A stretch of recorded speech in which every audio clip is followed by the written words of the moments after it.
की जुगली के जुए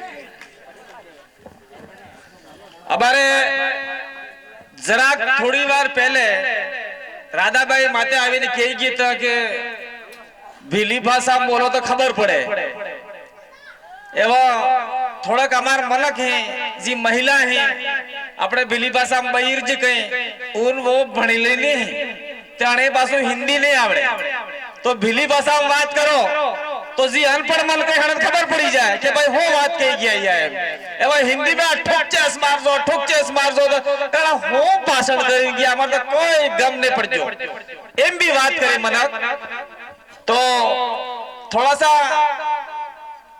हिंदी में इसलिए बोलना पड़ता है कि वीडियो बाहर जाते हैं तो नेशनल लेवल पे हमारे जो लोग हैं वो इस बात को समझे।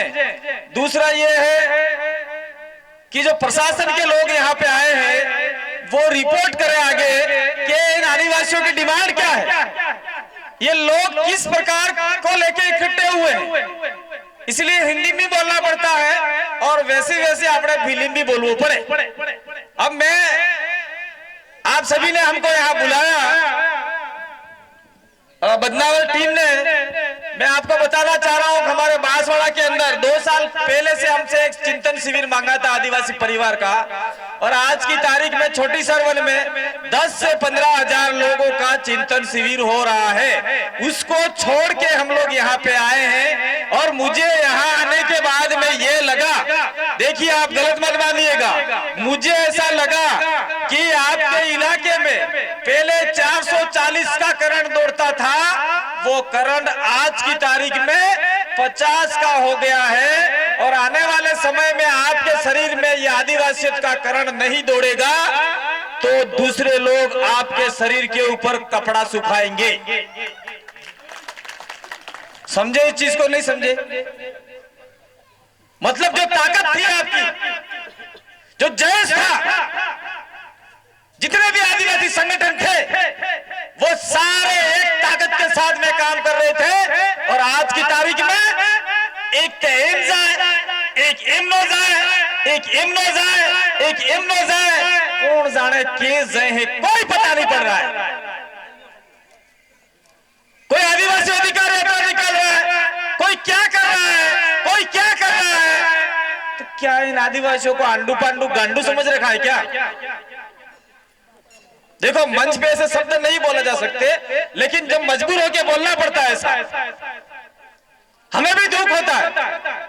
एक कारवां उठा था, एक जुनून था, एक जोश था, वो जोश कहीं न कहीं आज की तारीख में ठंडा पड़ा है। और दूसरा मेरे भाई शंकर भाई बामणिया जो बोल के गए और हमारी मैडम बोल के गई, उसको मैं वापस लेता हूं। मुझे 10 मिनट का समय दीजिएगा, 15 मिनट भी ले सकता हूं क्योंकि भाई इतने दूर से आए, कम से कम 5-6 हजार का डीजल जला के आए, ठीक है। तो अभी हमारे मैडम बोल के गए कि भाई हमको हमारी भाषा में बोलना चाहिए, तो उसी तर्ज पे मैं हमारे शंकर भाई बामणिया की बात को मैं लेता हूं। आपके मध्य प्रदेश में बीमारी है जो 1931 की जनगणना के आसपास ही पनपी है। क्या बीमारी है? मैं भील हूं, नंबर 1, मैं भिलाला हूं, नंबर 2, मैं पटेलिया हूं, मैं बारेला हूं, मैं चारेल हूं, मैं ढिकड़ा हूं, मैं माकड़ा हूं। अब पटेलिया को बोलो कि आपकी पटेलिया कोई लैंग्वेज है क्या? मैं चैलेंज करता हूं यहां से, कोई बात नहीं, जितने भी पटेलिया हो मेरे विरोध में हो जाए, मुझे आपत्ति नहीं है। कोई भी पटेलिया है तो उसकी पटेलिया लैंग्वेज बोली है क्या, ये बताओ मेरे को। नहीं है। कोई भी आपका भिलाला है उसकी भिलाली बोली है क्या, मुझे बताओ। कोई भी चारेल है तो उसकी चारेली बोली है क्या, मुझे बताओ। ऐसे ऐसे भिलों के जो आपने 6 उप पार्ट्स कर दिए तो आपकी बोली भाषा भिली है, तो आप भीलों के उप पार्ट्स हैं, तो भील से निकले हुए लोग भील की बेटी को लाने से अच्युत हो जाते हैं, तो वह आज की तारीख में उसको आदिवासी नहीं कहा जा सकता। अरे आपको ये छोड़ दो, भील भिलाला पटेलिया चारेला बारेला, हम तो छत्तीसगढ़ जाते हैं, झारखंड जाते हैं।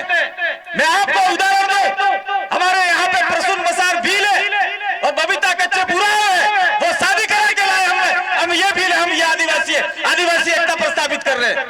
और तमे तारा था मो भील न मो बिलाना मो पटेलिया मतो साले क्या करे भी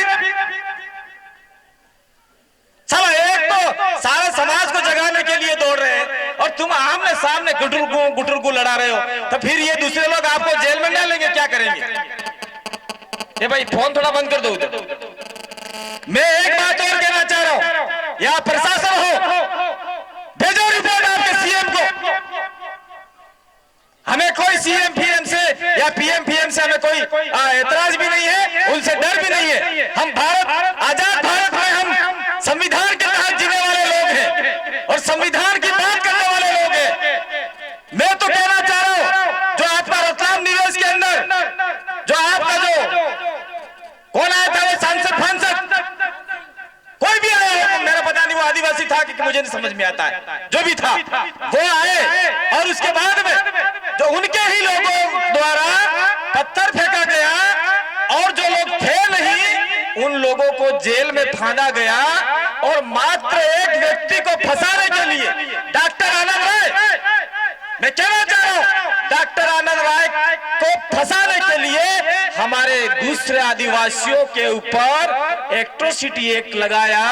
तो मैं कहना चाह रहा हूं ऐसी शासन प्रशासन से, ऐसी सरकार से, क्या आदिवासियों के ऊपर आपने एट्रोसिटी एक्ट कैसे लगाया? सीएम को इसका जवाब देना होगा। मैं और भी बात कहना चाह रहा हूं आप लोगों को, अगर आपका थानेदार था, अपना व्यक्ति था, अपना कलेक्टर था और उसने आपके ऊपर एट्रोसिटी एक्ट का मुकदमा किया है, तो आरटीआई के तहत जवाब मांगो और उसको भी लपेटे में लो, चाहे हमारे वाला हो कोई भी हो, उससे घबराना नहीं। गद्दार कोई और नहीं होता, गद्दार कोई दूसरा आदमी नहीं होता, समाज के अंदर ही गद्दार पैदा होते। टंटिया भील को फंसाने वाले कौन लोग थे? टंटिया भील के ऊपर 1500 रुपए का इनाम रखा गया, तत्कालीन समय में वो 1500 रुपए 15 करोड़ के बराबर थे और वो 1500 रुपए के खातिर हमारे भीलों ने ही गद्दारी करके टंटिया भील को फंसाया। दूसरा, ये तो महाराज है, राणा हुए, राणा कोई जाति नहीं है, पूंजा भील वाला मैटर पर बाद में लेते। बिरसा मुंडा का भी यही देख लो, तिलका मांझी का भी यही देख लो, जितने भी हमारे क्रांतिकारी अंग्रेजों और सामंतों से लड़ने वाले लोग थे, उनको फंसाने का काम हमारे ही लोग करते आए थे और हमारे ही लोगों ने दारू के लिए, रुपयों के लिए, पैसों के लिए हमारे लोगों को मरवाने का काम किया। ठीक उसी प्रकार से जैसे रतलाम के अंदर हुआ, ये डॉक्टर साहब बैठे हैं, ये विजिलेंस बैठा है, इनके ऊपर जो मुकदमे हो, टाइम हो गया क्या? टाइम का अभाव है।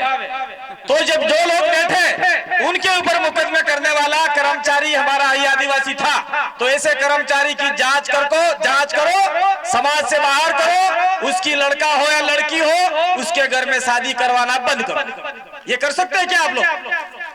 नहीं कर सकते। मैं इसलिए कह रहा हूं करण पैदा करो। मैं मेन मुद्दे पे आता हूं, इतनी दूर से आया हूं। ये जो आपका बदनावर है, ये बंदावर शेड्यूल एरिया है क्या? अनुसूचित क्षेत्र है क्या? पूरा बदनावर नहीं, आप पता है शेड्यूल एरिया अनुसूचित क्षेत्र में ये है क्या? पूरा बदनावर अनुसूचित क्षेत्र में नहीं है, धार का पार्ट है, ये बदनावर वाला इलाका है, वो सिविल एरिया है।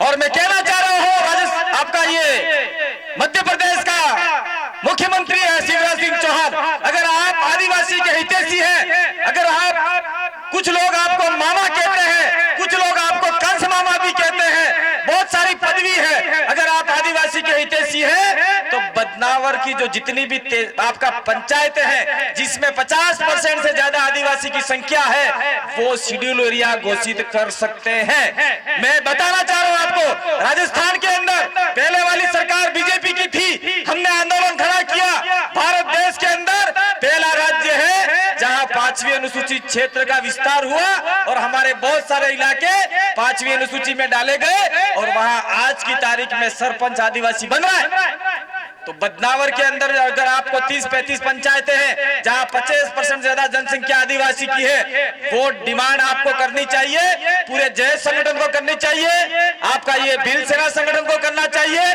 भील प्रदेश संगठन को करना चाहिए, सबको मिलकर ये काम करना होगा। दूसरा, ये जो हम लोग देख रहे थे 2015 से हम लोगों ने जो बीड़ा उठाया था, आपका बीड़ा थोड़ा सा डिफरेंस था, हमारा एक व्यवस्थित तरीके से था, आपका बिखराव हुआ, हमारा बिखराव नहीं हुआ। ये मानते हो आप लोग? आपका बिखराव हो गया, कोई उधर चला गया, कोई उधर चला गया, कोई उधर चला गया, बीच में खाली हो गया, तो उस खाली में दूसरे लोग आके कब्जा जमा के बैठ गए हैं। और हमारे वहां पे देख लो, हमने वहां पे जो हमारा बिन राजनीतिक था उसको बिन राजनीतिक रखा, बिन धार्मिक रखा, बिन संगठन रखा, बॉर्डर लेस रखा। वो काम पूरा भारत इस चीज को मान रहा है और कहता है कि हमारे राज्य में भी ऐसा काम होना चाहिए। ये हमने एक विचारधारा वहां विकसित किया। लेकिन आपके इलाके में इस इलाके का प्रदेश अध्यक्ष अलग, उस इलाके का प्रदेश अध्यक्ष अलग, जयेश के 4 प्रदेशाध्यक्ष, 2 आपके राष्ट्रीय अध्यक्ष, जयेश का कोई ठिकाना नहीं रहा।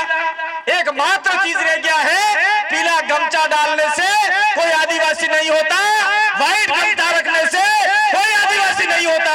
अगर आदिवासी है तो आदिवासियों के लिए लड़ना सीखना होगा, बिन राजनीति से भी लड़ना सीखना होगा। मैडम रुक जाइए, मैंने कहा था मैं 5 मिनट ज्यादा लूंगा मैं 5 मिनट ज्यादा, क्योंकि हम इतनी दूर से आए, विशेष आग्रह पे आए। दूसरा, ये हम लोग कह रहे थे, ये मंच बना है, इस मंच के ऊपर देख लीजिए आप लोग, तिरंगा भारत का झंडा है। जो हमको लोग कहते हैं शासन प्रशासन वाले कि ये देश के अंदर अलग काम कर रहे हैं, हम भारत का झंडा लेके, राष्ट्रध्वज लेके काम कर रहे हैं। उसके साथ में बाबा साहब अम्बेडकर का, ये भीमराव जी का, भीम आर्मी वालों का, भीम का झंडा लेके चल रहे हैं। इसके बाद में जयेश का झंडा लेके चल रहे हैं, भील सेना और भील प्रदेश का झंडा लेके चल रहे हैं। 1913 के अंदर हमारे भीलों ने मानगढ़ पे जो शहादत किया था, वो सपना साकार हो सकता है अगर हम आपस में बटे नहीं तो।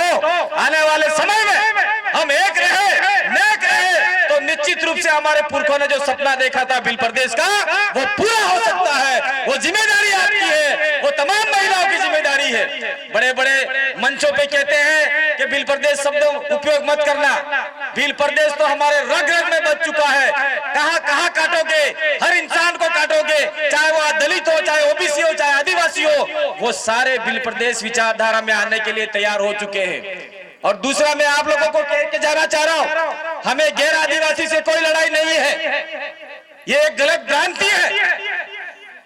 उस समय में पूर्वाग्रह ग्रसित होकर कुछ लोग मनुवादी विचारधारा को बार बार हमारे इलाके में पनपा रहे हैं, उससे हमें ऐतराज है। लेकिन हमें किसी ब्राह्मण से ऐतराज नहीं है, किसी राजपूत से ऐतराज नहीं है, किसी और वर्ग से हमें ऐतराज नहीं है। हम सबको साथ में लेके चलना चाहते हैं। लेकिन ये नहीं है कि हम आपका सिर, आपका पैर हमारे सिर पर रख दोगे और हमें वापिस जमीन में धंस दोगे, ये हम बर्दाश्त करने वाले नहीं है। हम साथ में मिलकर चलते हैं, भील प्रदेश का निर्माण करते हैं। अगर भील प्रदेश का निर्माण होता है तो जनरल वर्ग है वो अल्पसंख्यक में आ जाएगा, और उससे फायदा क्या होगा?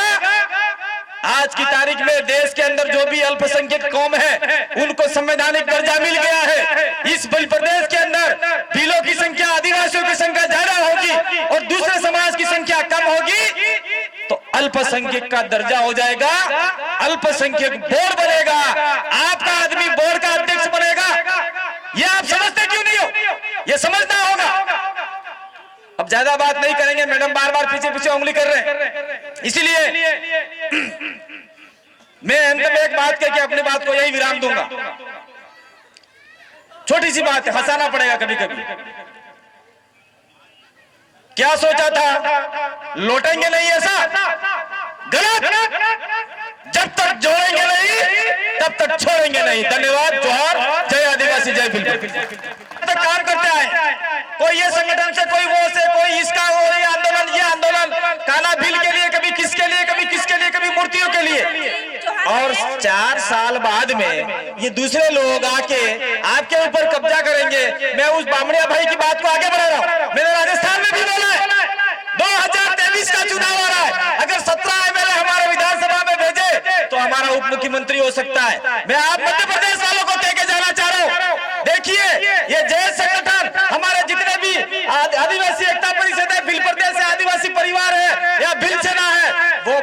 व्रत चलता रहेगा, लेकिन किसी का झंडा डंडा उठाना मत। किसी पार्टी का राजकुमार चौहान, किसी पार्टी का, आजा भाई राजकुमार चौहान, किसी पार्टी का झंडा उठाना मत, लेकिन ये भी सोचना अगर हम लोग मैदान में नहीं आए तो वही लोग आपको जेल में डालते जाएंगे।